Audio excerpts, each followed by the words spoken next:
آپ کا پل پل بدلتا رویہ مجھے تکلیف دیتا ہے۔ باقر زمان نے جملہ مکمل کیا اور مزید کہا، جانتا ہوں۔ کہتا وہ اٹھا اور کھڑکی کے پاس جا کھڑا ہوا۔ چاند کی دل فریب سی چاندنی نے اس کے وجود کو حصار میں لے لیا۔ بات تکلیف کی نہیں، لیکن مجھے معلوم تو ہو، آپ کس کشمکش میں ہیں؟ اس بے چینی کی وجہ کیا ہے؟ وہ جواباً کچھ نہیں بولا، خاموش کھڑا رہا، شاید شنایا کو سننا چاہتا تھا۔ وہ اس کے سامنے آ کھڑی ہوئی، نگاہیں چہرے پر گاڑی۔ آپ کی آنکھوں میں عجیب سی تشنگی ہے، پیاس ہے، ایک زخمی پن ہے۔ میں جاننا چاہتی ہوں یہ سب کیوں ہے؟ میری موجودگی، میرا ساتھ، میری محبت آپ کے زخموں کا مرہم کیوں نہیں؟ میرے ساتھ گزرے ہوئے لمحے نامکمل کیوں ہیں؟ مکمل کیوں نہیں؟ شنایا کے لفظوں میں پکار، لہجے میں تڑپ، آنکھوں میں بے پناہ سرخی اتر آئی تھی۔ باقر زمان کا پاس ہونا اور پاس ہو کر بھی نہ ہونا شنایا کے لیے ایک الگ ہی اذیت تھی، ایسی اذیت جس کو وہ لفظوں کا پیراہن پہنا نہیں سکتی تھی، چاہ کر بھی۔ تشنگی، پیاس، زخمی پر، بہت شاعرانہ الفاظ ہیں۔ باقر زمان نے ہاتھ بڑھا کے اس کے رخسار کو چھوا۔ میں مذاق کے موڈ میں نہیں ہوں۔ کرختگی سے شنایا نے اس کا ہاتھ جھٹکا۔ عجیب انسان تھا، اپنی بات کہہ جاتا تھا اور اس کی بات کو مذاق کا رنگ دے دیتا تھا، اپنے لفظوں کا اثر ظاہر کرنے کی کوشش کرتا۔ وہ ہاتھ پیچھے کیے سینے کو باندھے ہوئے تھا۔ تمہیں لگتا ہے تمہارے ساتھ گزرے ہوئے لمحے نامکمل ہوتے ہیں؟ ہاں، مجھے تو ایسا ہی لگتا ہے۔ دو ٹوک جواب آیا۔ اس کا مطلب میں ایک بار پھر ناکام ثابت ہو رہا ہوں محبت کو سنبھالنے میں۔ میری محبت تمہاری تکلیف کی وجہ بن رہی ہے۔ ہاں، بن رہی ہے، اور آپ جانتے ہیں اچھی طرح۔ وہ پھر سے دو ٹوک کہہ گئی۔ میں جان بوجھ کر کچھ نہیں کر رہا، بس ایسا ہو رہا ہے۔ میرے اندر کی ٹوٹ پھوٹ مجھے کبھی کبھی بہت کمزور کر دیتی ہے۔ میں اپنے آپ میں کہیں گم ہو جاتا ہوں، اپنی ایک الگ دنیا بسا لیتا ہوں۔ کبھی تنہائی سے گھبرا جاتا ہوں تو کبھی ہجوم سے گھبراہٹ ہونے لگتی ہے۔ لیکن حیران کن بات یہ ہے کہ میری ذات کی ٹوٹ پھوٹ صرف تم پر ظاہر ہوتی ہے۔ تم یہ سب محسوس کر رہی ہو، ورنہ کسی اور نے کبھی ایسا کچھ محسوس نہیں کیا۔ وہ اسے بغور دیکھنے لگا۔ یہ سب میرے محسوس کرنے پر آپ کو حیرت ہے؟ یہ جان کر تو مجھے بھی حیرت ہوئی ہے۔ اس کا دل دکھا تھا۔ کبھی کبھی وہ مجھے بالکل ہی حیران کر دیتے ہیں، جیسے اس دن بلا وجہ ناراض ہو کر آفس چلے گئے اور آج راستے وہ بات پوری نہ کر سکی۔ باقر زمان اسے ٹوک کر بول پڑا، بلا وجہ؟ آئی تھنک تمہیں یاد نہیں تم نے بیبو جی کے ساتھ آنے کی ضد کی تھی۔ اس نے باور کرایا۔ تو کیا وہ اتنی بڑی بات تھی؟ وہ پوچھے بنا نہ رہ سکی۔ ہاں، میرے لیے تو تھی۔ اپنا موقف بیان کیا اور مزید بات بڑھائی۔ میں نے تم سے کہا تھا میری محبت تمہارے لیے قفس نہ بن جائے، تمہارا دم گھٹنے لگے اور تم آزاد ہونے کی خواہش مند بن جاؤ۔ یہ بات کہتے وہ نگاہیں ملا نہیں سکا، چرا گیا تھا۔ میں اس قید سے خوفزدہ نہیں ہوں، لیکن مجھے ڈر ہے کہ کہیں آپ مجھے آزاد نہ کر دیں اور میرا دم گھٹ جائے۔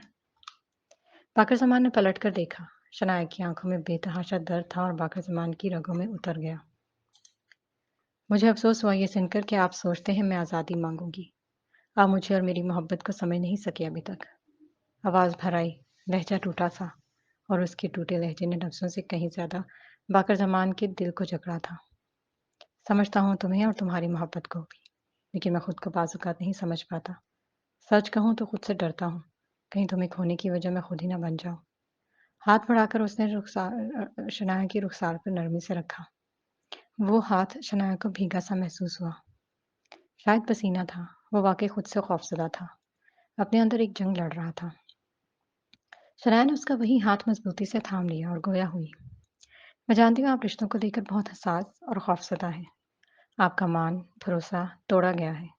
مان بھروسہ ٹوٹے تو انسان خود بھی ریسا ریسا ہو جاتا ہے، مانتی ہوں میں، لیکن آپ کب تک دوسروں کے کیے کی سزا خود کو دیتے رہیں گے؟ آپ نے تو کبھی کسی کے ساتھ برا نہیں کیا، پھر خود ساختہ قیدی کیوں بنا رکھا ہے خود کو؟ سب آپ کی طرح تو نہیں نہ سوچ سکتے۔ ہر ایک کا اپنا نظریہ ہوتا ہے چیزوں کو دیکھنے پرکھنے کا، سب کا اپنا اپنا ڈھنگ ہوتا ہے، سب کا الگ سوچنے کا زاویہ اور معیار ہوتا ہے۔ آپ کسی دوسرے کا عمل اپنے اختیار میں نہیں کر سکتے۔ جو گزر گیا بھول جائیں پلیز۔ وہ یہی سمجھتی تھی کہ ماں کی وجہ سے وہ پریشان بکھرا رہتا ہے، اور اسباق کا اس کو دکھ تھا، مگر وہ انجان تھی اور بھی بہت کچھ تھا جو باقر زمان کی ذات کو بکھیر گیا تھا۔ جن باتوں کو بھولنے کی کوشش کی جائے نہ جانے وہی کیوں ذہن کے پردے سے بار بار ٹکراتی ہیں اور ایک طوفان سا مچا دیتی ہیں۔ اس نے منطق پیش کی۔ آپ کوشش تو کر سکتے ہیں نا؟ امید بھری نگاہوں سے اسے دیکھا۔ کر رہا ہوں کوشش۔ تم دعا کرنا میں اس کوشش میں کامیاب ہو جاؤں۔ تمہاری دعاؤں کی قبولیت پہ بڑا یقین ہے مجھے۔ یہ سن کر شنایا ہلکا سا مسکرائی، نگاہیں چرا کر چاند سے ملائی۔ وہ بھی چاند کو دیکھنے لگا۔ چند پل خاموشی کی نظر ہوئے۔ باقر زمان نے جواب لی تو شنایا بولی، نیند آ گئی ہے آپ کو؟ ویسے آپ سوئیں گے کہاں؟ اسے اچانک شرارت سوچی تھی۔ یہیں اپنے کمرے میں، وہ جواباً بولا۔ فاؤنڈ یور کائنڈ انفارمیشن، یہ روم میرا ہے مسٹر باقر زمان، کیونکہ آپ ہمیشہ ڈیرے پر سوچتے ہیں۔ بھابھی نے بتایا تھا مجھے۔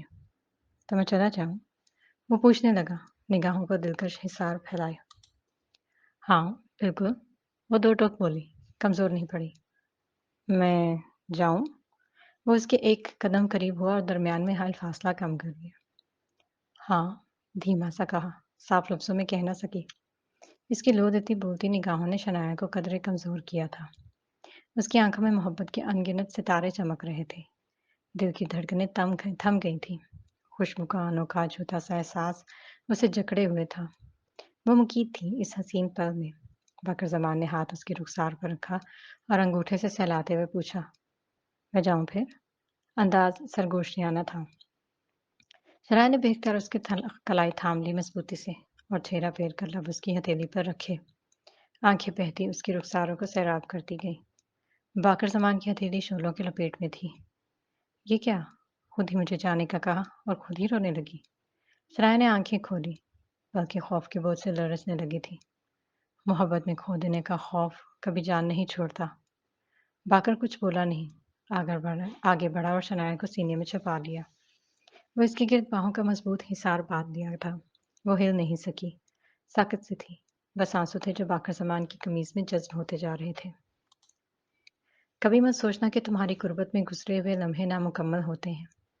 تمہاری قربت میں گزرا ہوا ہر پل میرے احساس کو اتنا مکمل کر دیتا ہے کہ میرے اندر اور کوئی تمنا جستجو نہیں رہ جاتی۔ یہ کہہ کر باقر زمان نے اسے خود سے الگ کیا۔ اس کا چہرہ دونوں ہاتھوں میں آہستہ سے تھاما اور پیشانی پر محبت کی مہر ثبت کی۔ شنایا کی روح تک سرشار ہو گئی۔ اس انوکھے احساس اور شدت کو دل کی گہرائیوں سے پوری شدت سے شنایا نے محسوس کیا، جس میں صرف اور صرف محبت تھی، حد سے زیادہ، بے حد محبت۔ اس کا دل چاہا یہ پل ایک دم تھم جائے، آگے سے رکھ ہی نہ پائے۔ اس پل میں جیسے اس نے پوری عمر جیلی تھی۔ من پسند شخص کی قربت میں گزرا ہوا من مرضی کا ایک پل پوری زندگی کو اپنے اندر سمو لیتا ہے۔ اس لمحے کی چھاپ روح کو مہکا دیتی ہے۔ پورا وجود ایک سرور کے حصار میں مقید ہو جاتا ہے۔ وہ دونوں ایک شرعی رشتے میں بندھے ہوئے تھے، مگر اب تک باقر زمان اس کی طرف شوہر کی حیثیت سے نہیں بڑھا تھا۔ دونوں ایک دوسرے کے وجود سے نہ آشنا نہ واقف تھے۔ ایک فاصلہ تھا دونوں کے درمیان، اور یہ فاصلہ دانستہ نہیں غیر دانستہ تھا۔ اسی لیے کہا جاتا ہے جب روح سے روح کا وصال ہوتا ہے تو جسم کہیں دکھائی نہیں دیتا، جسم کی حیثیت ثانوی رہ جاتی ہے۔ میں اپنی ذات کے ٹکڑوں کی کرچیوں میں تمہاری روح کو زخمی نہیں کروں گا، یہ میرا وعدہ ہے تم سے مسز باقر زمان۔ باقر زمان نے شنایا سے عہد کیا اور اسے دوبارہ باہوں کے مضبوط حصار میں سمیٹ لیا۔ یہ تو آنے والا وقت ہی بتا سکتا تھا کہ وہ اپنے عہد میں کامیاب ہو پاتا تھا، ہوتا بھی تھا یا نہیں۔ حسب معمول اس کی آنکھ فجر کے وقت کھل گئی۔ اس نے آنکھیں انگلیوں کی نازک پوروں سے ملی اور واقعی چھت کو دیکھنے لگی۔ رات دیر تک جاگنے کی وجہ سے اس نے اپنا سر کچھ بھاری محسوس ہوا تھا۔ شنایا نے اگلے ہی پل دائیں جانب چہرہ پھیرا دیکھا تو باقر زمان کا چہرہ اس کے قریب تھا۔ وہ اس کی جانب ہی کروٹ لیے ہوئے تھا۔ شنایا کو اچانک کچھ یاد آیا اور کرنٹ کھا کر اٹھی۔ پلٹ کر دیکھا، باقر زمان نے بازو بچھایا ہوا تھا۔ شنایا کا سر اسی پر تھا۔ اسے اندازہ نہیں تھا کب رات کو وہ اس کے بازو پر سر رکھے باتیں کرتی کرتی سو گئی تھی اور ساری رات گزر گئی تھی۔ شنایا کو احساس ندامت نے گھیرا۔ خود کو ملامت کیے سوچا اس کے بازو کو دبا دے، پھر اگلے ہی پل اپنا خیال ترک کیا اور دوپٹہ سنبھال کر اٹھی۔ وضو کیا، واپس آئے تو دیکھا باقر زمان ابھی تک اپنی پوزیشن میں سویا ہوا تھا۔ ایک نظر اسے دیکھ کر جائے نماز بچھائی اور نماز کی نیت باندھ لی۔ اللہ نے اسے سجدے کی توفیق عطا کی تھی۔ جس کو یہ توفیق مل جائے وہ دنیا اور آخرت دونوں میں کامیاب ہو جاتا ہے، اور وہی کامیابی اصل کامیابی ہے۔ وہ ابھی نماز پڑھ رہی تھی جب باقر زمان جاگا۔ کچھ دیر میں پوری آنکھیں وا کی۔ چند لمحے بازو کو دبایا، بازو اوپر کیا اور چند ایک بار ہاتھ کو مٹھی کی صورت بند کیا اور کھولا۔ پھر قدرے سر اوپر اٹھا کر شنایا کو دیکھا اور واپس لیٹ گیا۔ کھلی کھڑکی سے آتی سویر کی ٹھنڈک کا احساس محسوس کیا۔ پرندوں کی چہچہاہٹ کا شور تھا۔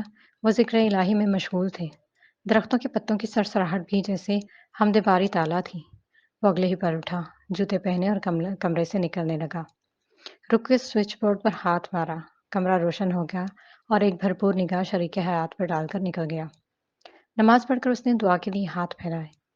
اے خاموشیوں کو سن لینے والے، سرگوشیوں کو سمجھنے والے مالک، دو جہان آج لفظ نہیں میرے پاس، پر مجھے یقین ہے تو میری کیفیت کو سمجھ لے گا، میرے حال کو تو جان لے گا۔ باقر زمان پریشان ہے، بہت الجھا ہوا ہے۔ کھول دے اس کی الجھنوں کی گرہیں، بھر دے اس کے زخموں کو۔ تو جانتا ہے اس کی پریشانی میرا دل چھلنی کر دیتی ہے۔ اس کے بے چین من کو سکون عطا کر، اپنے نور سے اس کے من کے اندھیرے ختم کر دے۔ آمین۔ وہ نماز کے بعد ایسے ہی دعا مانگا کرتی تھی، کبھی لفظوں میں، کبھی آنسو دعا بن جاتے تھے، کبھی خاموش صدا بن جاتی تھی۔ ایسا ہوتا ہے زندگی میں، کوئی انسان جو دعاؤں میں شامل ہو جاتا ہے، کبھی پہلے تو کبھی آخری دعا بن جاتا ہے۔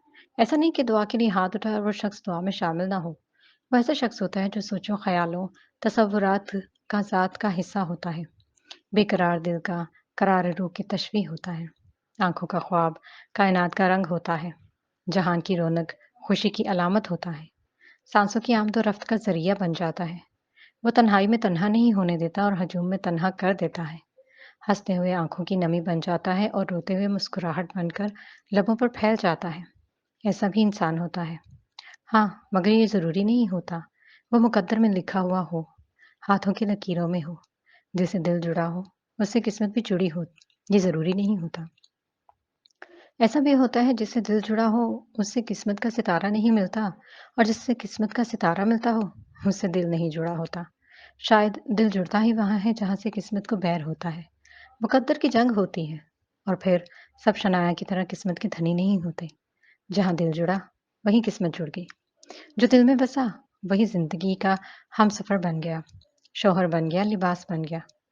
اگر محبوب ہی شوہر کے مقام پر فائز ہو جائے تو اس سے بڑی اور کوئی خوش قسمتی نہیں ہوتی۔ نماز پڑھ کر وہ بیڈ پر آن بیٹھی، غیر محسوس انداز میں باقر زمان کا کچھ دیر انتظار کیا۔ وہ نہیں آیا تو اس نے سوچا وہ یقیناً مسجد میں چلا گیا ہوگا، اور اس کا اندازہ صحیح تھا، وہ واقعی مسجد چلا گیا تھا۔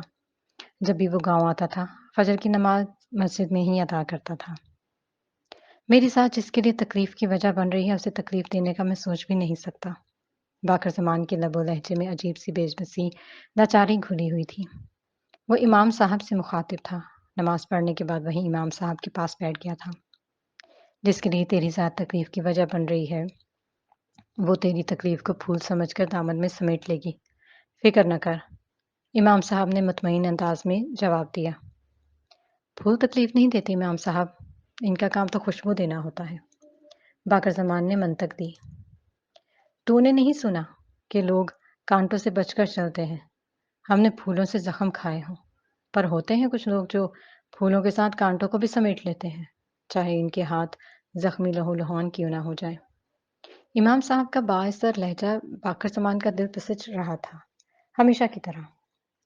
لیکن میں ایسا کچھ نہیں چاہتا، میں اس کے ہاتھ لہو لہان نہیں کرنا چاہتا، اپنی ذات کی ٹکڑوں سے اس کی روح کو زخمی نہیں کرنا چاہتا، اپنے اندر سے ساری تلخی کو باہر نکال پھینکنا چاہتا ہوں، سکون چاہتا ہوں، رشتوں سے وفا چاہتا ہوں، اس زندگی کو، اس کے ہر لمحے کو جینا چاہتا ہوں، بس گزارنا نہیں چاہتا، جینا چاہتا ہوں۔ جب بھی ایسی کوئی کوشش کرتا ہوں ایک نئی آزمائش سامنے کھڑی ہو جاتی ہے۔ یہ ممکن نہیں پتر، دنیا میں رہتے ہوئے دنیا کے جھمیلے جان نہیں چھوڑتے۔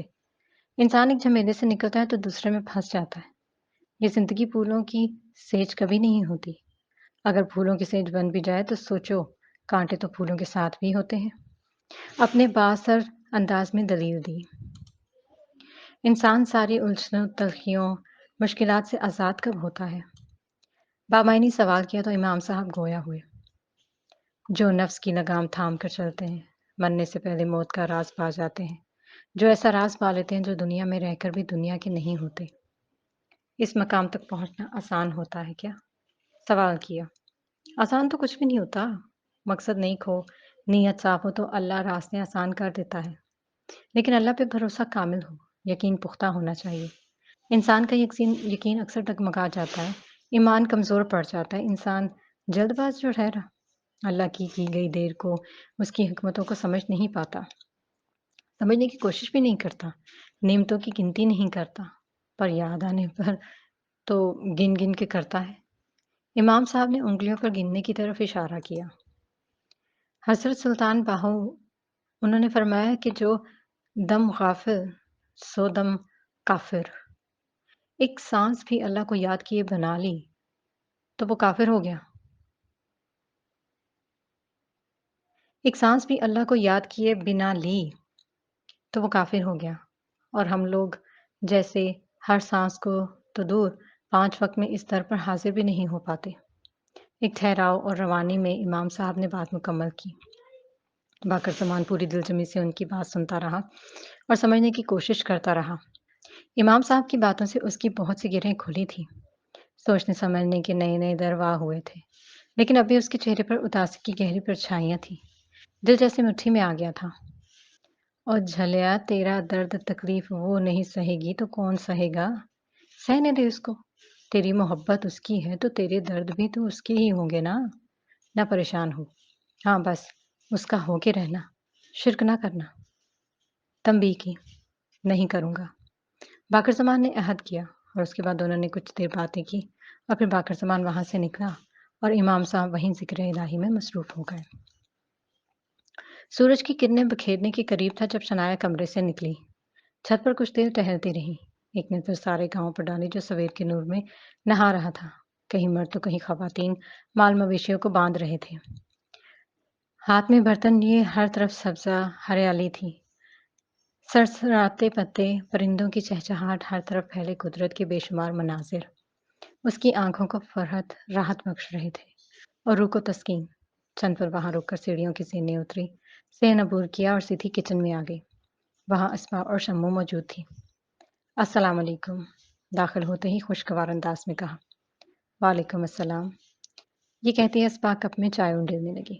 یہ کس کے لیے ہے؟ شرائع نے بات شروع کی، اس کی خاموشی کو توڑنا چاہا۔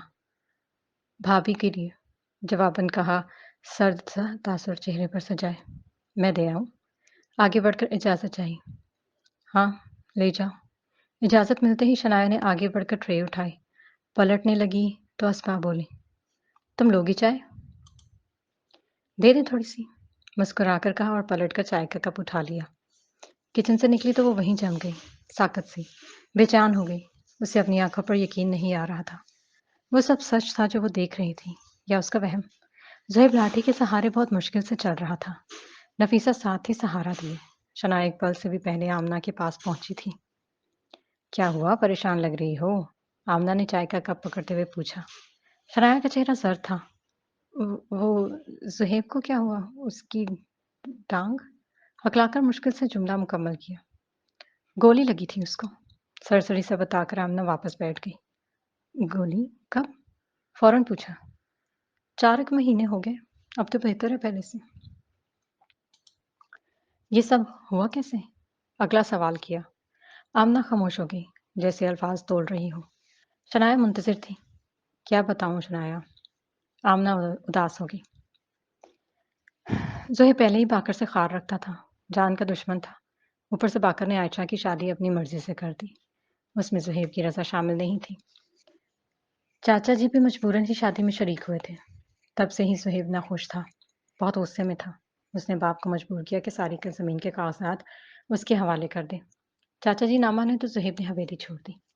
کچھ دن بعد مشکل سے اس کو ڈھونڈ کر لائے اور چاچا جی نے کاغذ اس کے حوالے کر دیے، پھر کچھ زمین بیچ دی، کچھ بینک میں رکھ دی اور گاڑی لے لی۔ سارا دن آوارہ گردی۔ پھر ایک دن خبر ملی کہ اس کو فائر لگ گیا ہے۔ پتہ نہیں کیسے لگا فائر، چائے پینا وہ بھول چکی تھی۔ ارے آوارہ ساتھیوں کے ساتھ شراب پی کر ہلڑ بازی مچائی ہوئی تھی، وہیں سے لگ گیا۔ آمنہ نے بات ختم کرنا چاہی۔ مجھے لگ رہا ہے آپ کچھ چھپا رہی ہیں۔ شنایا اس کہانی سے مطمئن نہیں ہوئی تھی۔ چھپانا کیا ہے؟ آمنہ نے بات ٹالنا چاہی۔ چھپا تو رہی ہوں، شنایا بضد تھی، باقر نے کچھ نہیں بتایا تمہیں؟ نہیں، تم بتاؤ نا پلیز۔ وہ منت پر اتر آئی تھی۔ کیا کرو گی جان کر؟ کچھ معاملات میں نالمی ہی اچھی ہوتی ہے۔ آمنہ اصل بات کی طرف نہیں آ رہی تھی، مسلسل ٹال رہی تھی، مگر بات کی جان شنایا نے بھی نہیں چھوڑنی تھی۔ شام کا دھند لگا تھا جب صہیب اپنے ساتھیوں کے ساتھ باقر زمان کو مارنے کا منصوبہ بنائے بیٹھے تھا۔ باقر زمان نے شہر سے آنا تھا اور اس کا راستہ مل کر بیٹھا رہا۔ یہ محض اتفاق تھا کہ باقر زمان کو آنے میں دیر ہوگی اور صہیب نے اپنے ساتھی سے پوچھا، تو نے غلط خبر دی ہے، آج اس نے آنا ہی نہیں تھا، بندہ بیٹھ بیٹھ کے تھک گیا ہے۔ صہیب نے غصے کا اظہار کیا، وہیں سے تو میں شروع ہو گئی۔ لڑائی جھگڑا، بات ہاتھا پائی تک جا پہنچی اور اسی ہاتھا پائی میں گولی چل گئی جو زہیب کی ٹانگ پہ لگ گئی تھی۔ زہیب کے ساتھ اس کی خون میں لتپت درد میں چیختا چھوڑے وہ بندہ وہاں سے بھاگ آیا اور زہیب خود کو گھسیٹتا ہوا سڑک تل آیا۔ اتنے میں باقر زمان کی گاڑی آ گئی اور وہ وہیں اسے ہسپتال لے کر چلا گیا۔ گلزار احمد اور نفیسہ نے جب بیٹے کو خون میں لتپت دیکھا تو ہوش کھو بیٹھے اور سارا الزام باقر زمان پر لاد دیا کہ اس نے زہیب کو گولی مروائی ہے۔